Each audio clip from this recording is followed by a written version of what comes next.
Which temple has a stage statue of Ganapati on which the song Vatapi Ganapati has been composed? Which temple has the statue of Ganapati on which Vatapi Ganapati Vijay has been composed? How many of you here know the song? Everyone. All of you are musicians. And that's precisely why I asked you that question. Can I just hear you? Yeah, yeah, just two lines.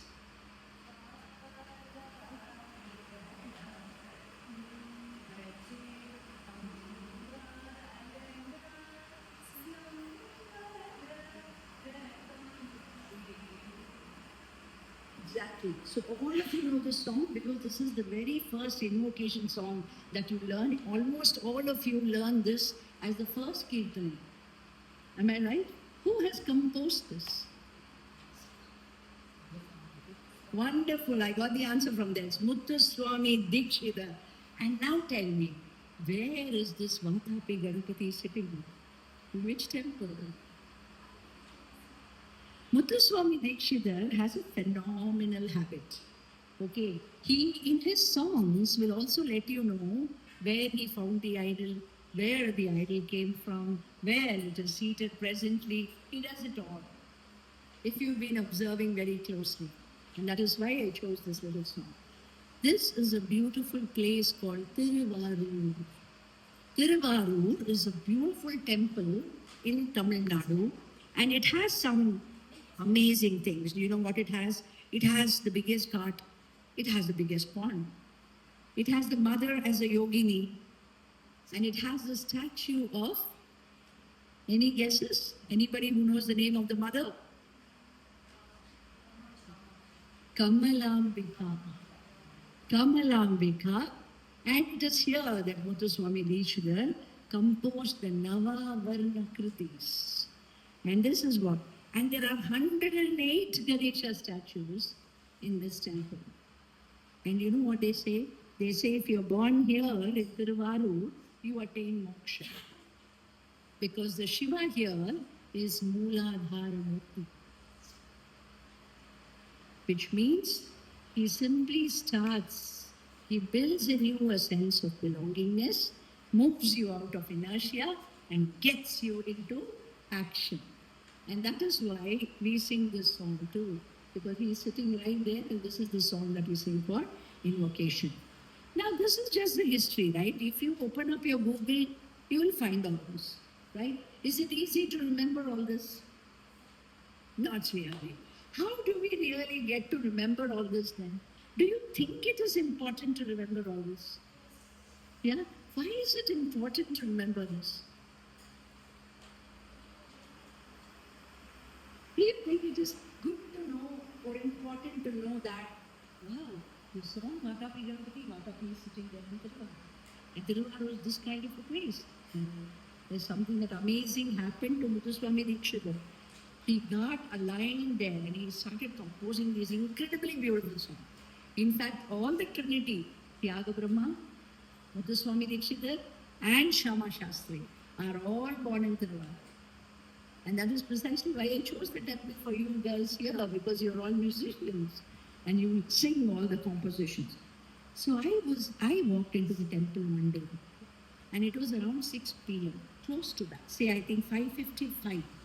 And there is a Sai Raksha puja that happens. So evening, there's a lovely puja, that Narti that happens in the evening, and these amazing jasmine flowers that they use.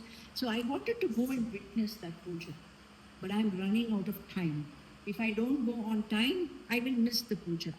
And the temple, you know why I mentioned all those facts about the temple, so many things, it's huge. If I use the wrong entry, if I go it the wrong way, it will take me a good 15 minutes to get back to this place. So I was standing there at the entrance, not knowing what to do, when a little girl like you, she just turned back and she said, I asked her, in the Pakumpono, which side should I go if I have to reach the Sai Raksha Puja? And this little girl was special. She was a special child. I could make out she was a special child and her parents were walking right before her. She said, "Come with me." And she held my hand and she took me straight to a golden door, which was on the side of the Garbhagriha. And she said, "Wait, and I'll wait with you." And she started talking to me. I was like, okay, I want to go to the Sai Raksha Puja. It's starting at 6, and this child is not letting me go. But I just indulged the child and stood there. The next minute, the door opened and they let us all inside. So we were very close to the linga and we were allowed to sit very, very close. And there was a young lad like you who sat beside me and he started singing loudly the glory of the divine along with the Abhisheka and he was shedding tears. There was so much bhava in what he was doing. He was completely moved. So I said, "No, oh my God, this guy definitely knows a lot more about this place. Otherwise, he wouldn't be moved so much by this place," I thought. So just as we stepped out, he explained to me a lot of details about temple and he said, "Go to where Kamalambika is seated. She is seated as a yogini. She's seated in a very unique pose.